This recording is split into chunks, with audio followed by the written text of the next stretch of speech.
Hello, lovies, and welcome back to another episode of Diary of a Happy Black Woman Solo Chronicles. So, you swiped right, he swiped right, and you guys chatted back and forth for a little while. He asked you out. Now it's time for your first date. I know that first dates can be a crapshoot. I've definitely had my share of less than awesome first dates. But today, I'm going to be sharing a couple of tips and tricks on how to make every single first date amazing. Now, I know that that's a big claim to make. And I think that's not to say that some dates aren't going to be like, you're not going to necessarily want a second date. That's not what this is claiming at all. This is basically just setting up 4 kind of mindsets and ways to go into a first date so that you're bringing your best energy to the date and that you enjoy yourself even if you don't want to continue on and you want to keep dating this person. Before we jump into our topic for today, quick introduction. My name is Alexandria Ashcroft. I am a romance and erotic fiction author. I have ebooks all over the various different platforms like Amazon, Barnes & Nobles, iBooks.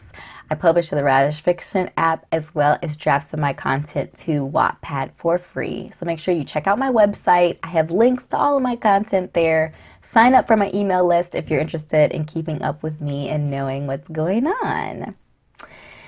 Click like and subscribe to this YouTube video for more awesome content of me talking, giving my 3 cents about dating and stuff. It's fine. And follow me on Instagram. I'm most active there if you want like more consistent updates about stuff. Now that that's out of the way, let's get into the topic at hand. So,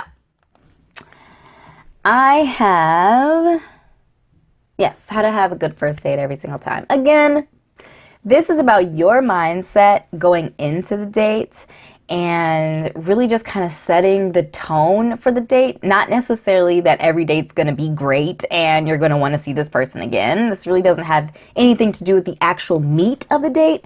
Has more to do with your mindset going into the date and making sure that you're bringing your best and you're coming to have fun. So the first point is to be open. And I feel like if we're out there dating, in theory, we are open. But I also feel like sometimes we come with expectations of people. And that's one of my other points is to go into the date without having any expectations. I know that you've been chatting back and forth and you might have preconceptions about some of their likes and dislikes, and you probably have images of them so you know what they look like and things like that. Throw all of that out the window, really, and just go into it with the mindset that you're there to learn who they are, you're there to have fun, and show them your fun side. Like, this is an opportunity for you to step away from your everyday, like your job or your other responsibilities, and you get to go out and you get to meet another human being and spend some time with them and learn a little bit about them, because humans are really interesting and weird and I love them. I guess this will be my third point, would be present. I know, especially with technology, we want, every time there's a moment of silence or whatever, or some sort of awkwardness or whatever, we want to jump on our phones, we want to keep busy, or if ever there's a pause in the date, we want to like jump on our phones or something like that, and be distracted. Don't be distracted, be present. Turn your phone off, put it on silent, whatever, and just be present with that person, because if you're present, actually, you will be better at talking to the person and bringing up topics and asking them questions, because you're engaged and you're present with what's going on. If you're, say for example, you meet them at a park or something like that, and you're there, you're present, you're looking around, you can make a comment about anything you see. So for me personally, and this is pretty much any type of interactions, I'm always like, I don't know what to say. I don't know what to ask. And I was on an interview recently, and I was like, oh my gosh, I don't know what to ask. I don't have any questions really prepared. Like, I had some thoughts in my mind, but like things just go out of my head when it's like the moment comes. It's like do or die, and it's like, oh no, I have no questions. I don't know anything about anything. I know nothing.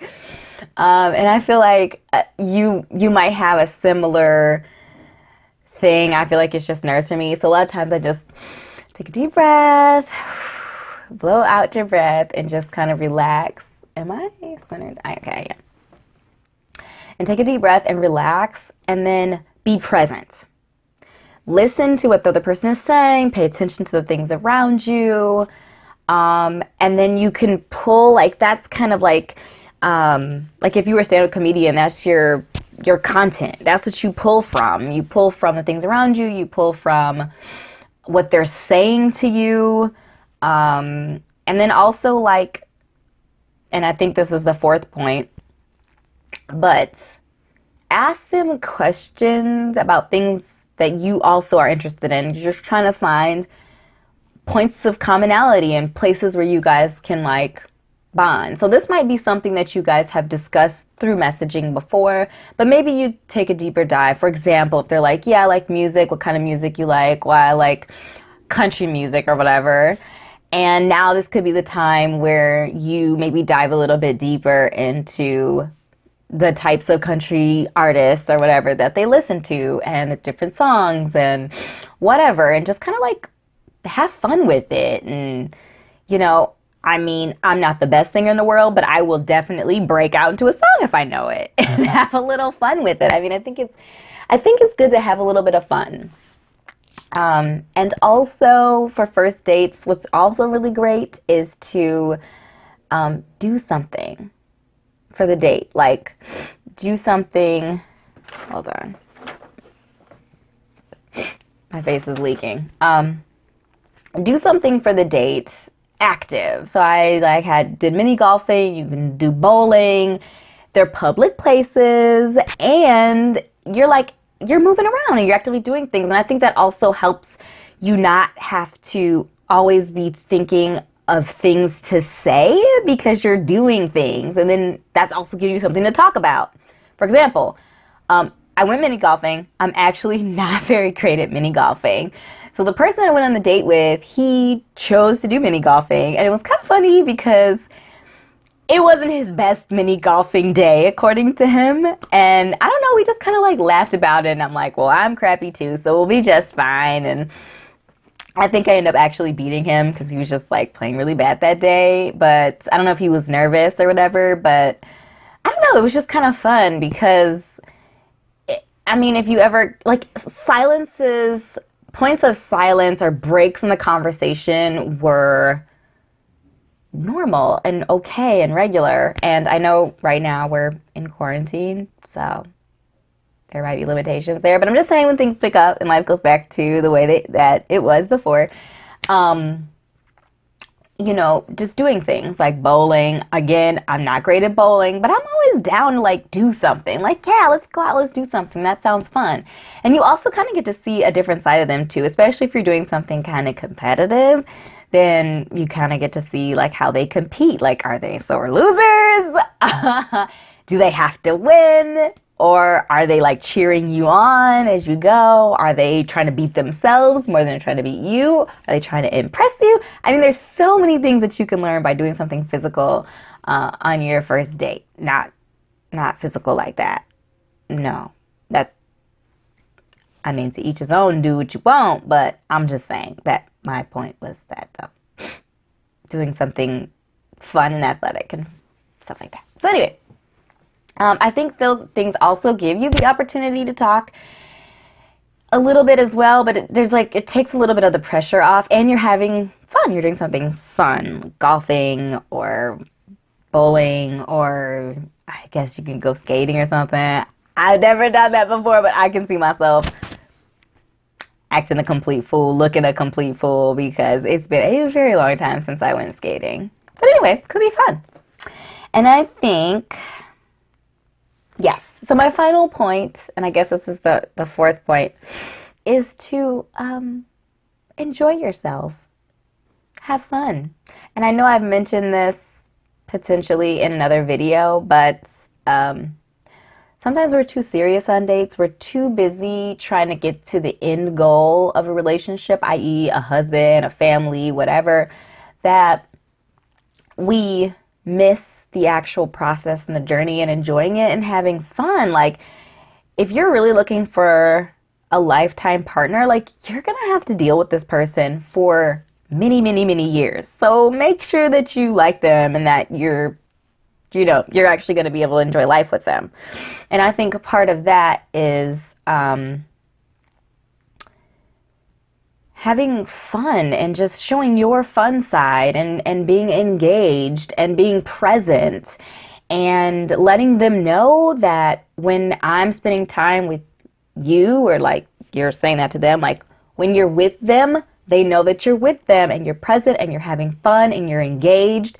And I mean, don't you want that from somebody too? Like, don't you want them to be present and engaged and focused on you and not on their phone and not worried about whatever is going to happen tomorrow or later that night or whatever? Like, no. Be with them when you're with them. Have a good time. Show them how fun you can be.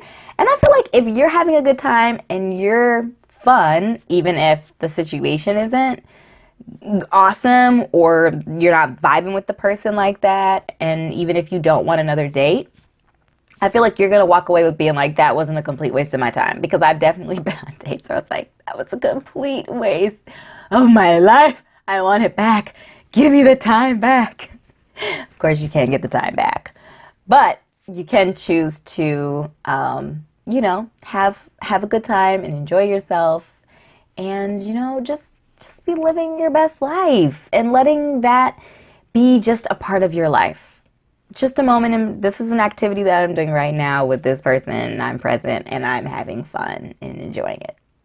So I think that's all I have to talk about now on that topic. Make sure you drop a comment and let me know what's some awesome things that you've done on a first date where it was like, okay, that was a good first date. Like, not necessarily that you and the person were great. I mean, obviously, if you and the person vibed, I feel like it's great. But even the person that I did the mini golfing with, we weren't necessarily like a match. Like, we didn't go on a second date. But I feel like that was a really fun date. Like, I enjoyed it, and I felt like I